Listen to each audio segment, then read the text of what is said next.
Hello and welcome aboard everybody to the latest Markham webinar, Concrete Protection in the Mining Industry. We're going to be going over a number of important features for the industry and particularly looking at breaking in on short cycle maintenance. On our panel today, we have with us Doug Hamlin and Hayden Prestidge. Doug and Hayden, would you like to introduce yourselves? Thanks, Brendan. It is a good day and a good topic to discuss. So I'm Hayden Prestidge, based in Napier office in the moment. Been with Markham for 8 years and come out of the construction industry. So yeah, interesting topic, protection for the mining industry. So looking forward to this one. Doug. Yeah, thanks, Hayden. So yeah, Doug Hamlin. I'm actually based in the Perth office in WA. And been with Markham for just on 13 years, working right from project management, applications, right up to technical validation and working in the mining and civil space today. So over to you. Very good. Thank you very much. All right, we'll just pass to the learning outcomes, and Hayden, you can take us away. Thanks, Brendan, and thanks for everybody that's joined. Thanks for taking some time to keep learning and keep developing and to ensure we do the best for concrete moving forward. So let's have a quick look at what we're going to be talking about and some of the outcomes we want to achieve at this session. So we really want to talk about the concrete under threat, the threats that come onto concrete through this mining sector, obviously remote areas, harsh environments, and so really understand that. We're going to look at the secret of how to extend that service life in this concrete. Now, some of you may know Markham, but we're all about extending the life of concrete. That's the service life, that's the durability of concrete. So we'll look at the secret of that. And then we really want to look at pushing out the maintenance cycle. So getting more out of your concrete, maximising the return, so to speak, and getting the most out of the concrete. So if we jump into this, but first I think it would be good to really understand some of the roles that are out there that are on this call. If you want to just put a note into the chat function at the top of the screen there. And good to understand engineer, architect, asset owner, whatever you are through there. As we go through, also please feel free to use the Q&A button. We will have a Q&A session at the end, so any questions you've got that come into your mind, just put them into the Q&A function and we'll make sure we get that. So thank you very much. Good to see the type of people we're working with. So it's good. Thank you. Helps us tailor conversations. Cool. Right, let's have a look. Concrete under threat. What are the threats out there for? But this is really particular to the mining industry now. So if you think about some of these locations and some of the treatments and what's happening on top of this concrete is what we're thinking about here. So what's some of the challenges that we're facing in this space? We've really got to think about chemical and acid attack, and including the hypersaline wastewater environments that really harsh on concrete, on the covered concrete, corroding that surface and getting through to deterioration. And then we've got to think about extreme fluctuations of weather, where nature plays its part. In some cases, freeze, the freeze of moisture in concrete, and then right through to that really hot weather. So even building structures in that weather, pouring concrete in that weather, right to protecting concrete in that weather. These are huge factors that can threaten the performance of concrete. And steel corrosion, you get your steel in there, but as contaminants and water and things getting through to that steel level and chlorides, etc., that are breaking down and causing expansion and blowing concrete cover. We've got to think about ASR and DEF, these reactions from minerals and concrete. So now some of the minerals used in some of the concrete locations, and ready mix can have some contaminants in them just based on the location to the sand, the aggregates, and especially mixed with that with the temperature and environment can really become a bit of a breeding ground for these reactions. So how to protect against that. Right, negative impacts, how that happens. So we've looked at some of the threats, but what's the impact of that? The impact of that is premature deterioration of your structure, really. So it's loss of cover, loss of quality, loss of surface, and that really leads into costs of downtime, costs of maintenance, big impacts when you're running a huge organization or building a new structure or asset managing a structure.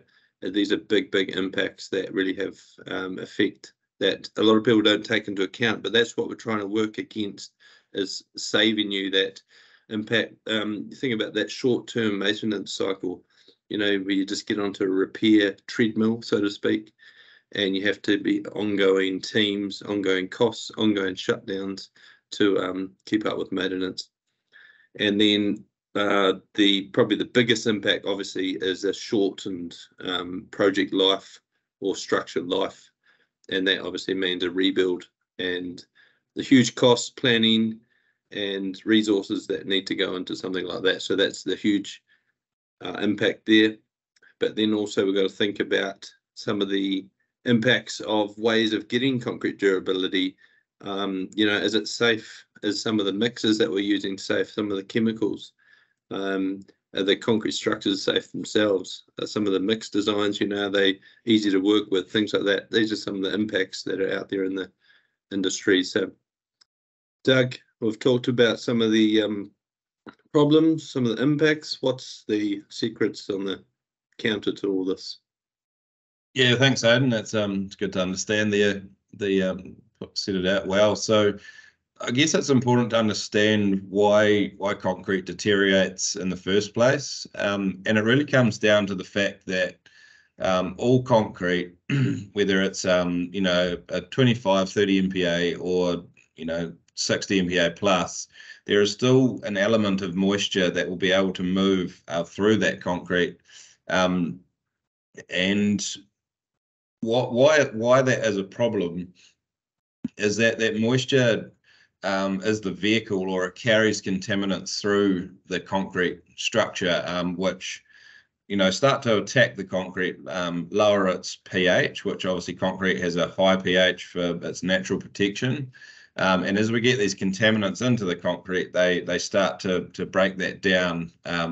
A very harsh example is where you've got a strong acid, might be a sulfuric acid or something, and it's a very low, you might be 1 or 2 pH, and concrete sitting at about 12, and they obviously want to meet in the middle, and so the acid just eats away at the concrete. But back to the moisture discussion. So obviously moisture moving through concrete can carry these contaminants, but there's another part, and that is that moisture is, or for steel corrosion to take place, which is of the reinforcing steel, you need moisture, you need an acid, so whether that's chloride like salt, or whether that's carbonation, or, you know, acid attack, whatever it may be. And then thirdly, you need oxygen. So if you can take that moisture out of the equation, if you can control the moisture, you not only stop the contaminants, or the contaminants getting into the concrete and breaking it down, but you also take the moisture out of that corrosion equation, and those two factors work to extend the service life of the structure. So that cover concrete is getting the best service life that it possibly can, you know, and it's not breaking down as fast as it normally would. So how do we control that moisture? At Markham, we work with hydrogels. These are one of the few treatments that we know of that actually get inside the concrete and stop that moisture movement where it needs to be stopped. So there's a lot of treatments out there that work on the surface and work at a barrier level on the surface, but actually penetrating into the concrete, working inside that cover concrete is where we need to be. So as far as what a hydrogel actually is, it's based on a colloidal silica, which is a very small particle size. It's basically means it's a silica suspended in liquid. And what it does is it reacts with the alkalis and the calcium hydroxide mainly in the concrete, in the concrete pores, and it forms a calcium silicate hydrate gel, which is the same format as the cement paste itself inside the concrete. So effectively what we're doing is the porosity in concrete where that moisture moves through, we're filling that up with a gel that's very similar to the cement paste itself. And what that does is it stops the moisture being able to get through, and it also makes the concrete more dense. So any attack, acid attack and things like that on the surface of the concrete is vastly slowed down. And just lastly, as far as a company, we are very project specific. So we work end to end. We work from looking at a structure when it's still in design, thinking about problems that the structure is going to be exposed to, right through to on-site supervision and installation and things like that. So it's right the way through the project. Markham's involved, and there's a real commitment from our team to make sure that each product is installed correctly and it is the right product from the get-go. Anything else to say on that one, Hayden?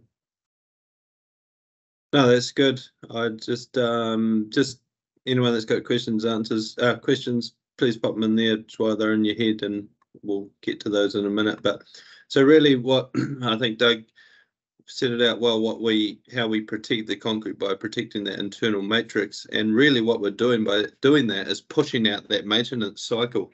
So we're giving the concrete its best chance of survival, so to speak. We're arresting that potential corrosion, potential deterioration early, and pushing it out by acting early. Now, this is on the right of your screen there. You can see the 4 different phases, but Australia Concrete Repair Association actually put this out not too long ago, but they're saying $1 spent in the design phase, in that early phase, really saves you 125 times that value if you leave it and leave it and leave it, where you basically get to that point of you have to rebuild because you didn't protect that concrete early enough. You let corrosion cycle start, and then it took over, and then obviously took over the whole structure. So if you think about that, at $1 spent in planning and looking at the right product, the right approach early, saves you 125 times from what that premature deterioration of that concrete structure down the track. Hopefully, does that make sense how I put that out, Doug? It's it does. Yeah. It's no one's often, there's quantity surveyors on this call, there's asset owners, but it's often not thought about at that time, what's in the budget for maintenance, what's in the budget down the track to look after the structure. If you can have that mindset of what do I need to do now to save me down the track, I think is a good approach. So that's really what we're talking about when we're pushing out that maintenance cycle. So you're probably thinking, where do we use all this type of thing? We've pulled 3 examples. We'll just quickly have a look at. Doug can lead you through these just to show the type of environments we get involved with. Yeah, thanks, Hayden. Yeah, so the first one we've got here is the waste to energy plant out in East Rockingham. So as you can imagine, an environment like this, all sorts of chemicals and waste being processed here. We did a lot of protecting of the concrete slabs, and this was right from day one, so as a cure to the concrete. So the very, very best time to get on and protect concrete right from that, the first day of its life, so to speak. One of the areas that was particularly of interest was where they were storing the ash, and there was a high risk of acid attack on the surface of the concrete. So not only protecting the reinforcing steel, but also increasing that abrasion resistance, increasing that density at the surface of the concrete helps mitigate the acid attack. Yeah, anything else to say on that one, Hayden? That was pretty much it, I think. No, that's good. Just probably the fact that that was just to reinforce that was done from day one. So when they're building this, coming on as a cure, given that concrete is best opportunity right from the start. Yeah. That's awesome. So the next one, this was a project that was applied as an existing structure. So not only can you apply at day one, which is the best time, if you are noticing signs of that your structure is starting to deteriorate, you can apply it at that stage, or if you've just done repairs, things like that. These are all good times to apply. Obviously, it's kind of a sliding scale as to the benefits you get. But yeah, there is still real benefit there. So this particular project had a lot of repairs that were needed. So had some steel reinforcing corrosion. It caused spalling. The repairs had been done, and then we applied the Acuron 7000 product as part of the Civil Tech system, and to make sure that that repairs that had been done were protected, and the parent concrete around the repairs wasn't compromised in the future. So I like to think of it as if you repair a certain part of a wharf, the concrete beside it and around it isn't actually too far away from getting to the stage where it's spalling as well. So it's a good idea to protect it. On this particular project, we got quite involved with the engineer and the site contractor there. And what we did was did a permeability test at every 250 square meters along the wharf. So we were able to show every single section of that wharf that we were decreasing the permeability of that concrete and stopping that moisture getting in and feeding that corrosion equation. So the Albemarle lithium plant. So this was a good sized project in WA here. When this project was poured, it was extremely hot weather. There was around the 40 degrees mark, some just above, some just below. But obviously the project had to carry on. And what we were doing there was getting on basically as soon as the trowels had done their last pass and we could walk on the slab without it marking, we're getting in and applying the hydrogel treatments. Now, what this did, it not only protected the concrete slab, but it also acts as a cure. So it stops that moisture loss from the concrete, and following on from that, it stops or heavily reduces the amount of cracking that you get in these slabs. So lots of the concrete contractors, the site managers, things like that, were very, very impressed compared to what they'd seen in the past, where it was cracking up fairly quickly, even on the same day sometimes after the pour. Once the hydrogels are applied, because it stops that concrete from drying out too fast, essentially, you get a lot less cracking, which flows on to having a much better service life. As if you've got cracks in your concrete, it speeds up that contaminant, that acid ingress, things like that. So yeah, obviously that was day one, and then flowing on from that, there's obviously chemicals being stored on slabs, and big loaders, things like that, crashing around on the slab. So it's a fairly harsh environment, and achieving a durable concrete was very important there. So I think that covers that one. As far as questions, what do we got there, Brendan? Yeah, thanks very much, Hayden and Doug. That's been really good. We've had some questions come in here. So the first one is, how much longer does the treatment make the concrete last? It's a good point. It does vary depending on the environment. Obviously, some environments are slower to deteriorate the concrete. Others are a lot quicker. the one example I like to talk about is that demonstrates it is the Murrin mine site. And now that's a very, very old mine site. A lot of chemicals being used to process the nickel and the other minerals there.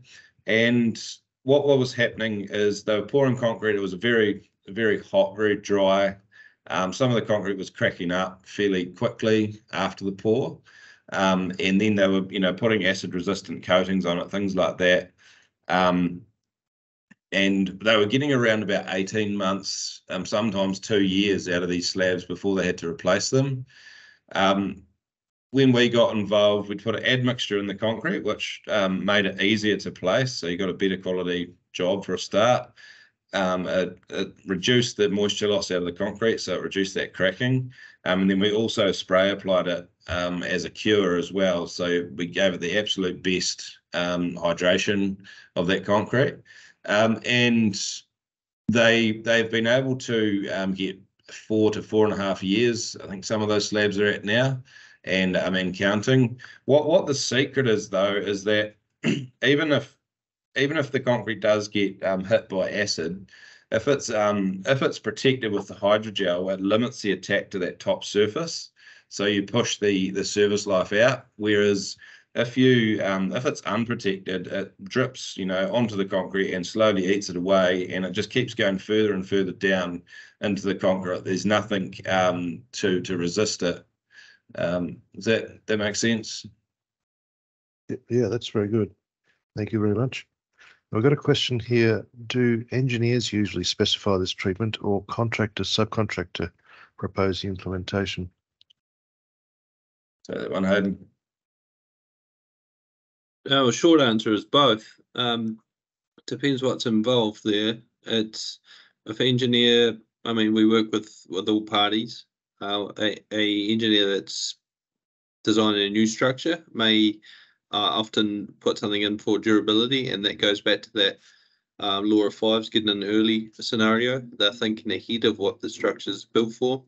But then a repair contractor absolutely as well. They get involved with condition surveys. They have to put forward a performance solution, and often that means repairs and a treatment to get the most out of a structure. Does that make sense? I think that's helpful. And third question here, how often does it have to be reapplied? I'll take that while my mic's open, eh? The beauty of it is it's a one-time treatment. It's lifetime. You can't reverse the, because what Doug was speaking about earlier, creating more of that calcium silicate hydrate in the concrete, you can't reverse that once it's happened, once it's transformed into that state. So it's always in the concrete. It basically just makes it denser, more quality concrete. So you can't wear it. You can't kill that hydrogel, so to speak. So it's not a reapplication process. Fair enough.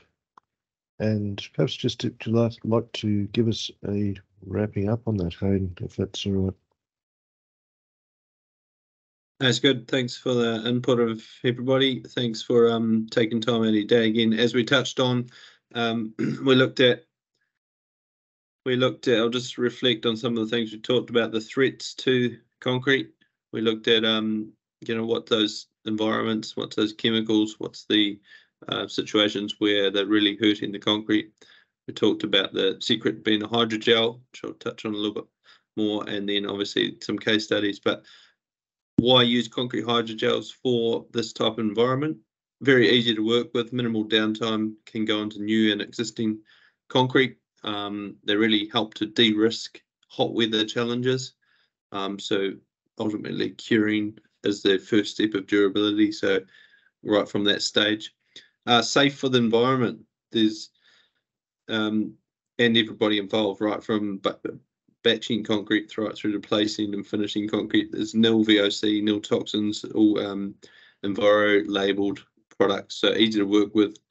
But the key part really is the ability to extend service life of structures, and that's what we're passionate about. reducing maintenance cycles, pushing out maintenance cycles, reducing downtime, costs, interruptions, and getting the most out of concrete structure. So hopefully that was beneficial. Thanks everybody for jumping on, and we'll be in touch, no doubt, moving forward. Thanks, Doug. Thanks, Brendan. Yeah, thanks, Hayden. Good times. Thanks very much, everybody. And we'll send out a follow-up email with the contact details of the presenters. Be free to get us in touch with any project questions you might have. Markham, adding life to concrete.